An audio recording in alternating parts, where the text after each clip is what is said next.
On today's podcast episode, I'm here with Alexandra Valentin, financial advisor, whose mission it is to empower women with money. And we're going to talk about your money story, our money story, and how that affects how we deal with money in the present. Super powerful episode, so stay tuned. Alexandra, welcome to our podcast once again.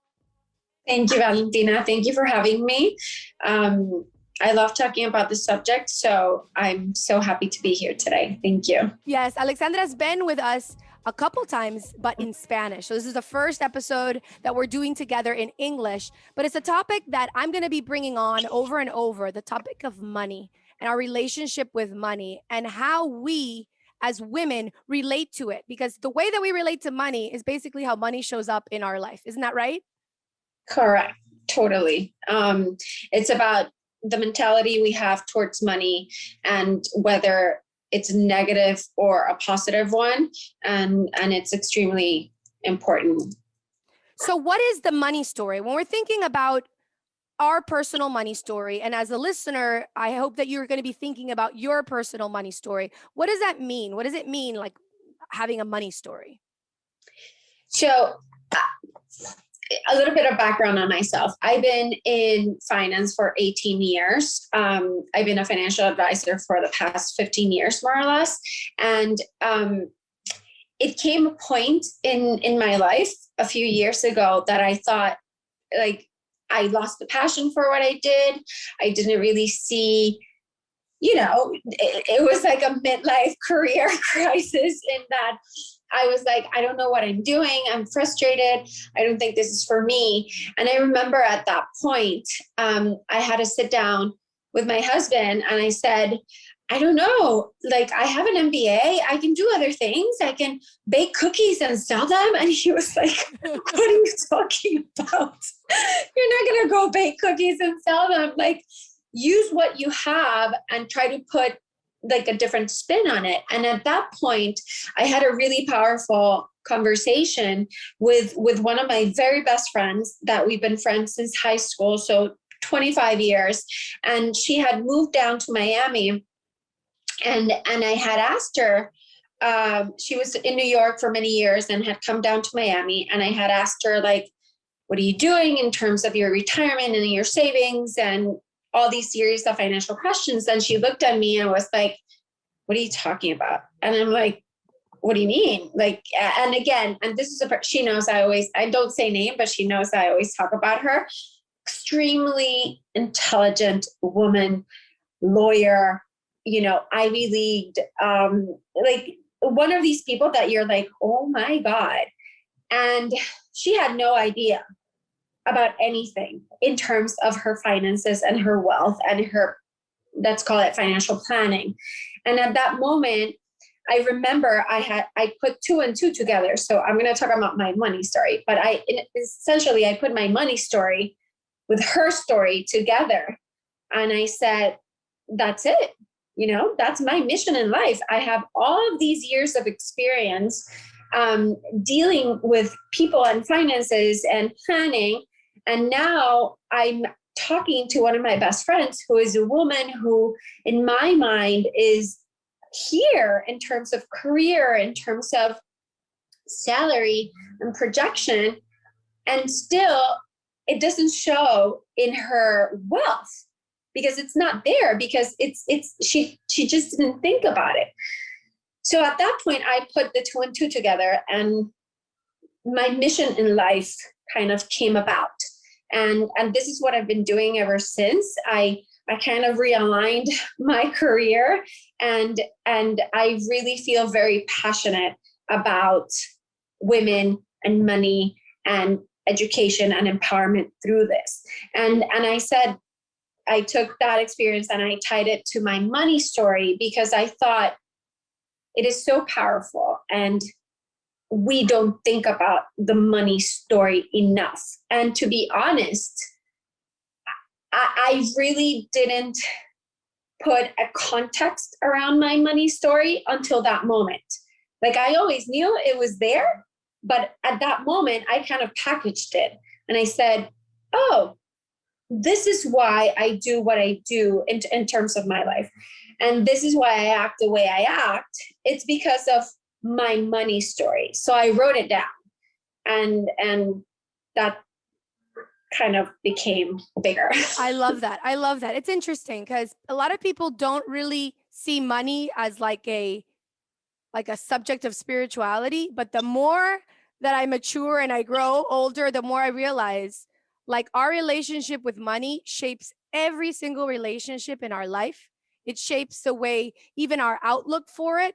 And when we're not careful with our money and we're not looking at it and we're not taking care of it, as you say, we are actually doing ourselves a disservice. And it has nothing in reality, has nothing to do with how much money we make, because we can be making a lot of money but not really taking care of that money, saving it or investing it, and then not doing anything for our future. I actually read this morning that 80% of Americans live paycheck to paycheck. And I would argue to say that during this time of pandemic, it's probably even more so, that more people are living paycheck to paycheck and they don't really look about their future. And a lot of times it's linked, like we're talking today, to our old paradigm and what we were taught of having a relationship with money. So tell us a little bit about your past with money and the hurdles that you had to overcome in order to become the woman that you are today.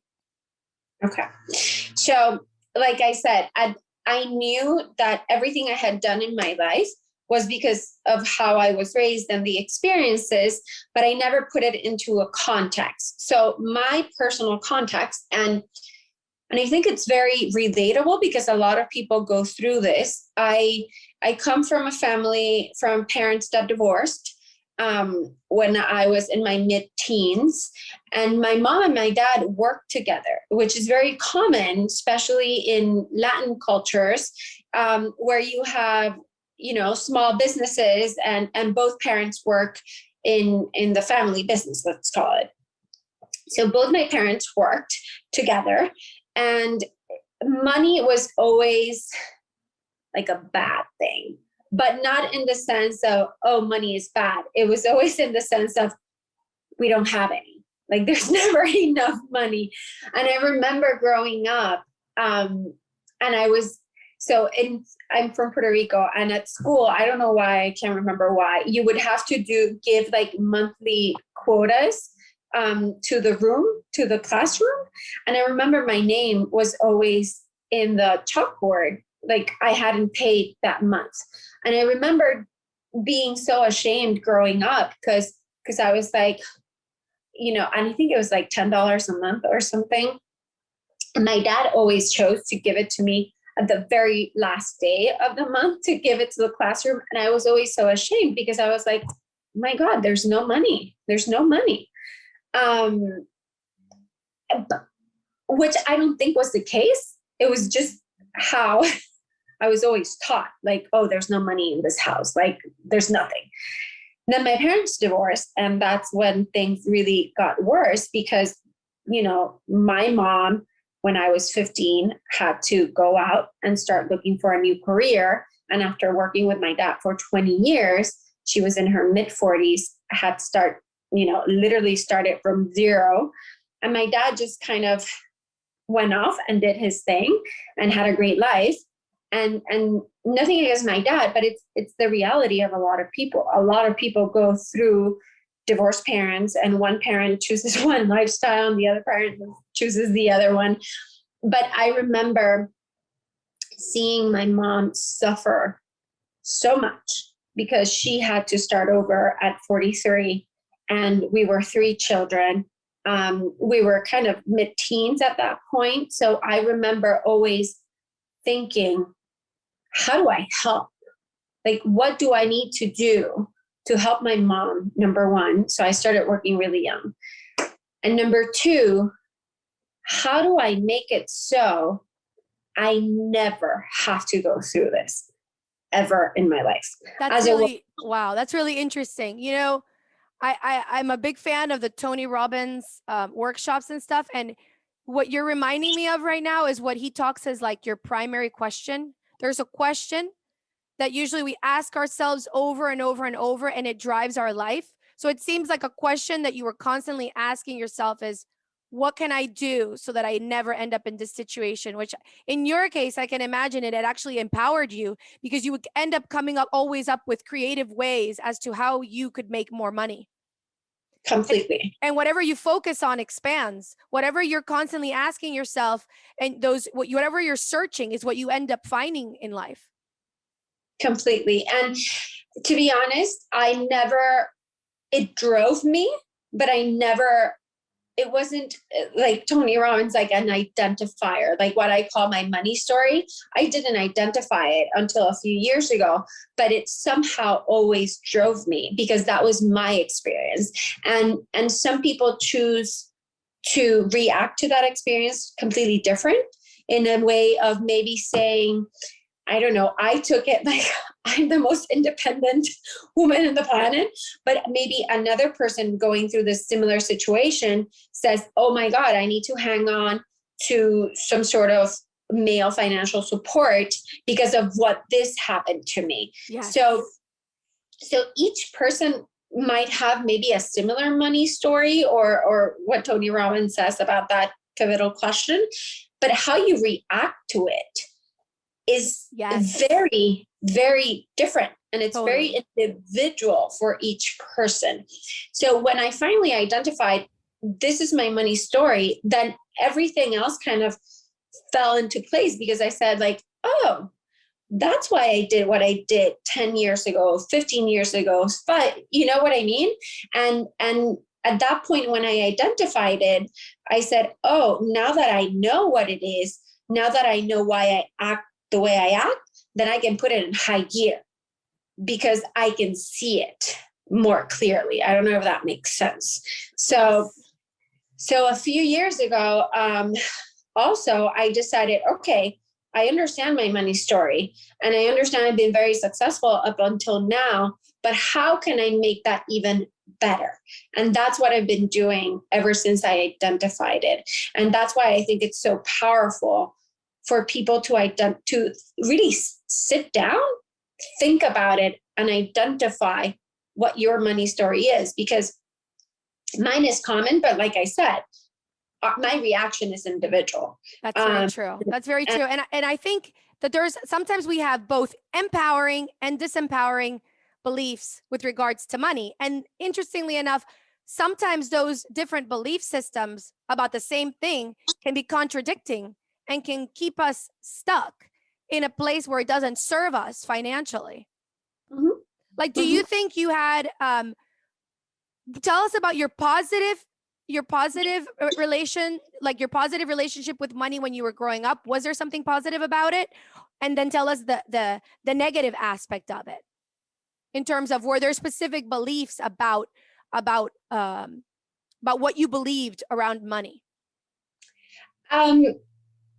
I would say that there was always a negative connotation to money in my household. And I think that's very common. That's very common. And that's something that, again, it's part of my money story. So I've been able to identify it. So I know I don't make that same mistake with my children. So you tied it to shame. You said you tied it to shame. That was part of the money story. That lack of money equals shame. That's what I heard. And then the other thing was, it seems like there was a little bit of that fear factor underlying it, right? That like lack of money meant being vulnerable and being taken over by fear. Yeah. And there was, so I'm from Puerto Rico, like I said, and we say pela, estamos pelado. It was always like, in Venezuela we say, ese tipo está pelando, estamos pelando. That's so funny. In my house, it was like, estamos pelado, like bald, like there's nothing there. And I just remember that, like, estamos pelado all the time. And again, that is that self-fulfilling prophecy. Oh yes, is that affirmation? Those are affirmations. Right. And affirmations are so powerful, whether they're positive or negative. Like you said, it can be a downward spiral. If you're constantly saying that to yourself, that's who you end up becoming. Completely. And I see it, and it's like, yeah, like The Secret. So if you positive affirmations, how do I think about money differently and in a positive light? Of course, if you're always thinking there's not enough, estamos pelado, pelado, pelado, then that kind of sort of becomes your life. And unfortunately, I see it today very vividly with both my parents. Both my parents worked their butts off all their lives. They're still working. They're still working, and there's late 60s, 70 years old, because that was always the mentality, and that was always the self-fulfilling prophecy that they put in their heads. And I see it today. Now, with regards to yourself, because I know we've spoken about this before in terms of like what your goals are, tell us like the difference that you made, that shift that you made in your life and your goals, and what you've made it like where you are at in your life in terms of retirement, and what it is it that you're doing in order to make it a complete, to basically break that cycle of I'm going to work to the bone until I die. So, so number one, I met my husband, and that was a very pivotal point in my life. And that is another, I think we can talk about this in another episode of how open you are with your partner. It doesn't have to be a husband, whatever, you're with your partner, with your significant other, how open you are with them about these beliefs, about money, about what you want in the future. And I think in our society, people don't talk about this enough. And sometimes you end up in partnerships or situations or marriages without having these conversations beforehand. And those problems start creeping up later on in life when things get a little bit more complicated, because you have mortgages, you have car payments, you have children. And those topics never came up pre. So, and I say it was pivotal that I met him, because when we got together very early on in our relationship, money and our, I guess, vision of the future was very present. And it was a topic that we discussed at length. And it took us many years to have children, and because we kind of had this really great same type of mentality towards our future. He has a very different money story than I do, but they kind of mesh together very well from two very different perspectives. So his is because he's Venezuelan, and because of the government turmoil that happened, his family lost basically everything. A little older than mine did, but in two very different situations. But at the end, we both came to the same realization of him in his way of, how do I prevent what happened to my father and my family for me in the future? Mine the same, but through a divorce. So it was really interesting, because when we came together, it was kind of the same life objective, just coming from two different, I guess, perspectives, if you want to call it. That's so interesting. My husband and I have completely different stories, and our relationship with money, I think we were put together to complement one another, because he's taught me a lot and I've taught him a lot as well. It's like that, where in the area that he lacks, I'm there, and the area that I lack in terms of positive money affirmations, we've sort of balanced each other out. I feel like we're very different. And then having those two mentalities, like I know that I've had a positive impact on how he sees money, and he's done the same thing to me, but it has not come easy, I will say. I feel like I completely agree with what you say. I feel like money is something that needs to be discussed at length with your partner, with the person that you decide to be with, the person that you're sharing, that you're spending money with. And if that subject is not discussed, I mean, most people know it is the number one reason for divorce and for separation amongst couples, because it can be a very sour spot. And interestingly enough, I know I've told you before in the past, but like, money has never really been an issue in terms of needing it or like for things that are like necessary in our life, but it's always been that it had in the past been like that sour spot in our relationship, and it's something that we've had to work through. And I would also dare to say that it's the place where I'm the proudest in my marriage, because of the fact that we've been courageous enough to step up and have those really difficult conversations where we both have ended up we learned from one another because our money stories were very different. Like in my situation, I'm going to talk a little bit about mine so that people can really start thinking about what is their money story, the people who are listening to us. So I come from very humble backgrounds on both sides of my family, both sets of grandparents in Venezuela. My one grandmother was basically a single mother, raised two daughters by herself. She was a nurse, but money was always hard to come by for her. Women definitely did not make, nurses didn't make good money back then. They had a tough financial situation growing up, both my aunt and my mother with their mother. And then on the other side, I have my dad's parents, who also come from like very hard times. They were put in situations.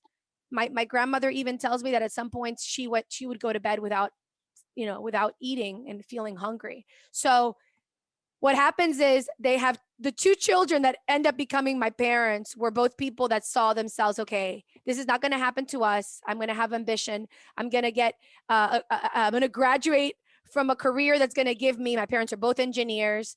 And growing up, my parents, there was never a lack of money. I saw money as a way to be able to provide for those that didn't have any, because I always saw my parents contributing to their parents. Because since my grandparents were always dependent on my parents, I saw my parents as a source of inspiration.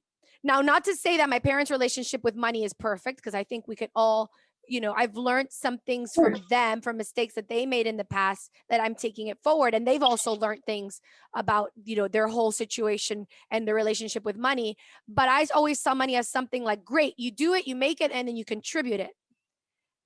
And at the same time, though, when I decided I wanted to become an artist, I sort of had seeds planted by my parents that if I was going to be an artist, I was going to be a starving artist.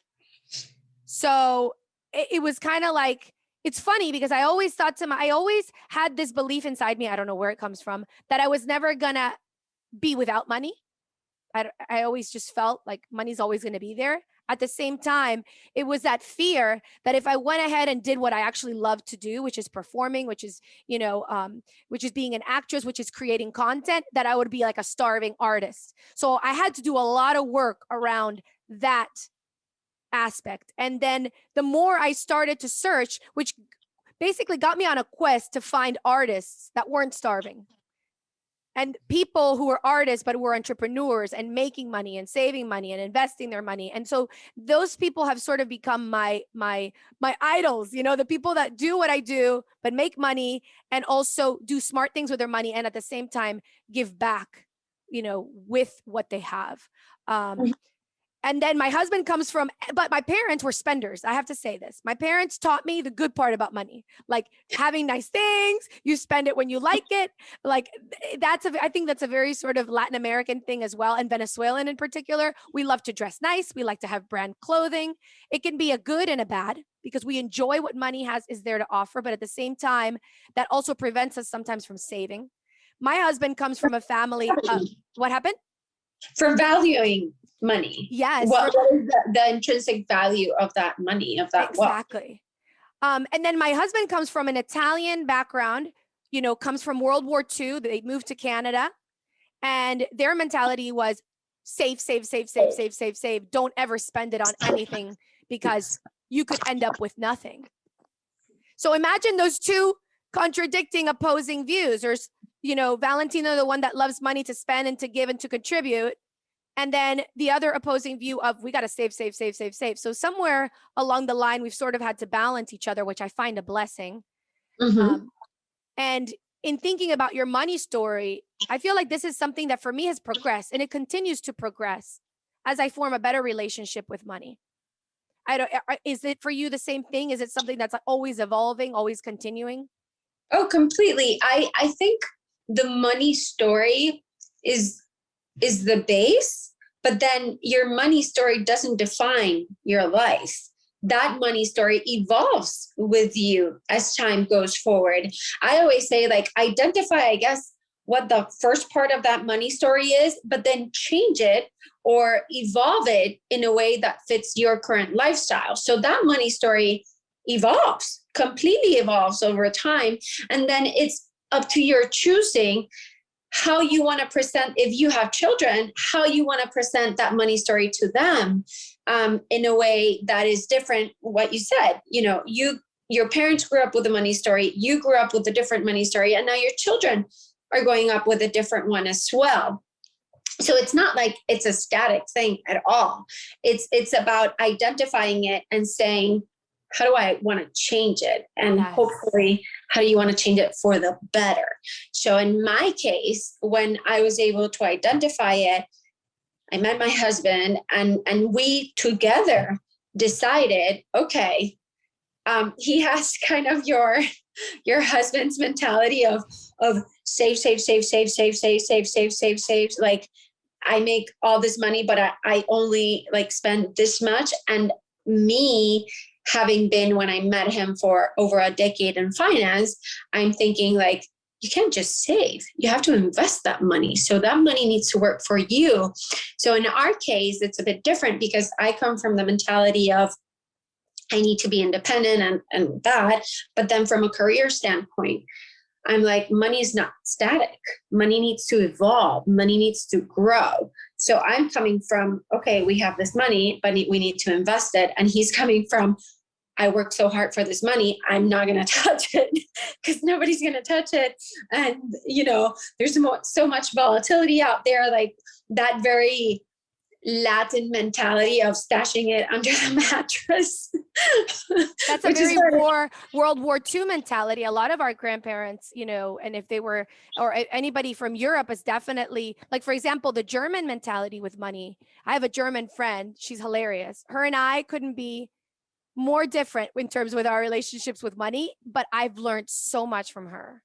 And I think she also learns a lot from me, because when you only get together with people who have your same money mentality, it keeps you, it's like being trapped in only one way of thinking. But when you realize that they're like, when I hang around people who discuss money more, who talk about money more, and I'm surrounded by successful people, I always try to think, like, how do they see money? What's their relationship with money? Which, by the way, mamacitas, this is all about the money story, because we want you to first identify how is it that you came to have all your beliefs, good or bad, with money.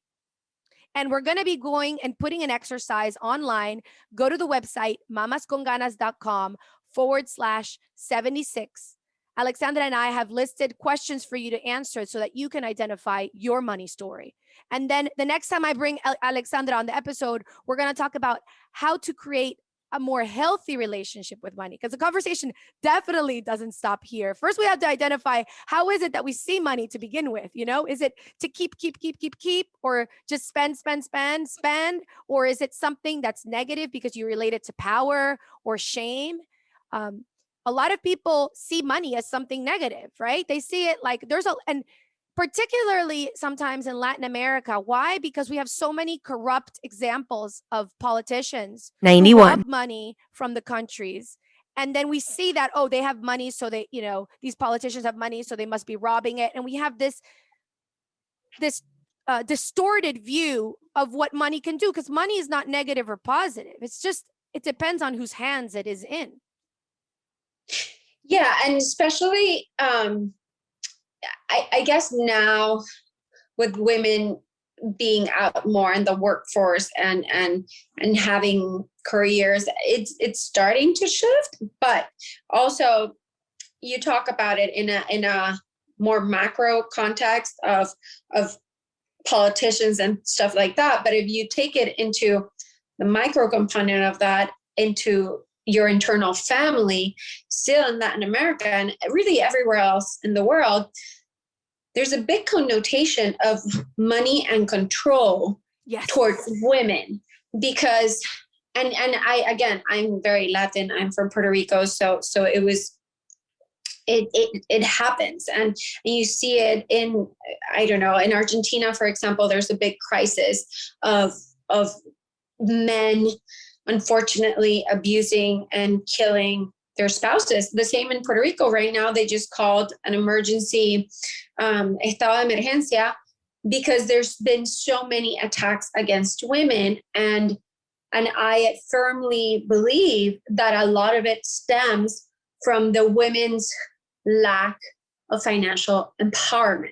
Absolutely. Because a lot of them, not all of them, there's a big component of psychological and other aspects, but I firmly believe that if a woman feels financially secure, financially empowered, then she doesn't have to put up with certain things and can maybe more easily avoid those situations or get out of those situations. Yes.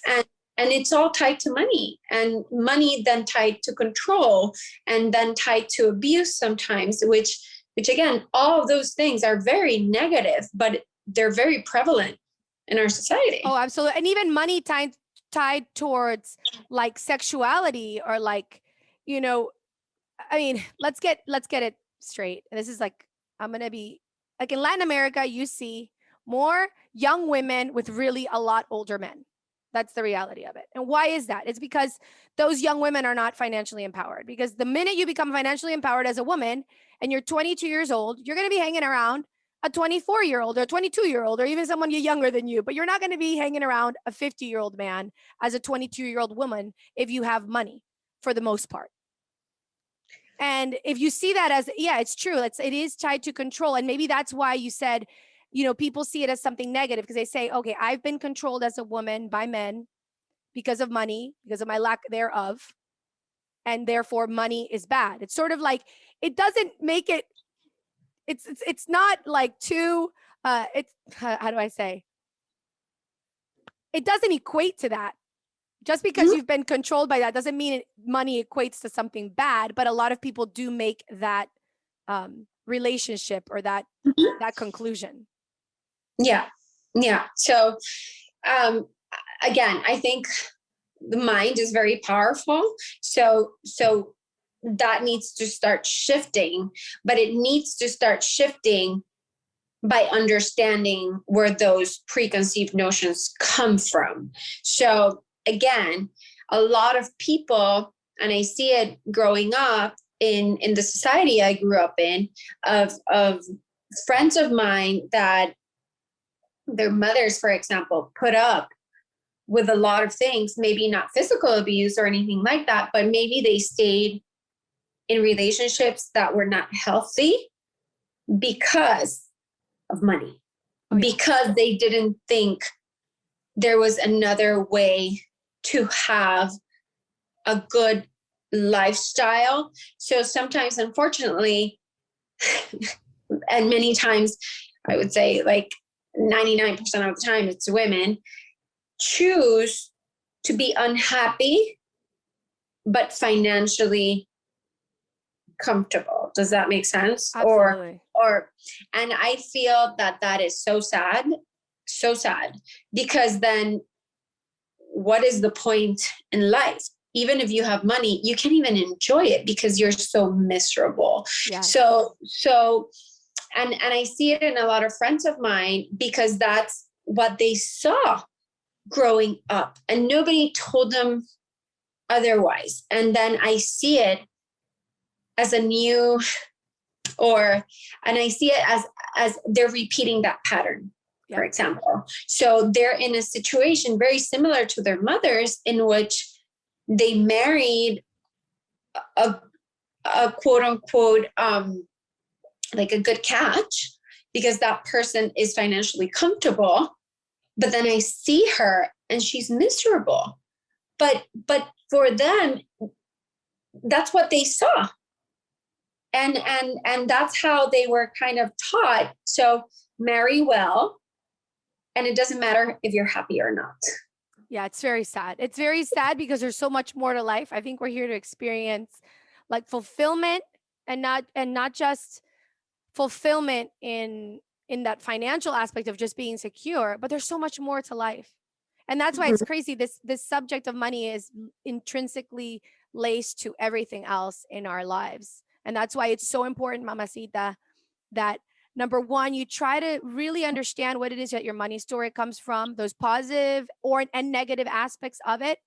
And I guarantee you, if you look at that and you're going through financial issues, it's most likely first tied to your money story and with your relationship to money. And there is a way. The good news is, I think that there is a way to develop a different relationship with money and to also make shifts in your money story. Because you could have been one way, you could have been taught one thing, could have been taught a certain pattern, but that doesn't mean you have to necessarily repeat the cycle with your children. It's just like the cycle of abuse.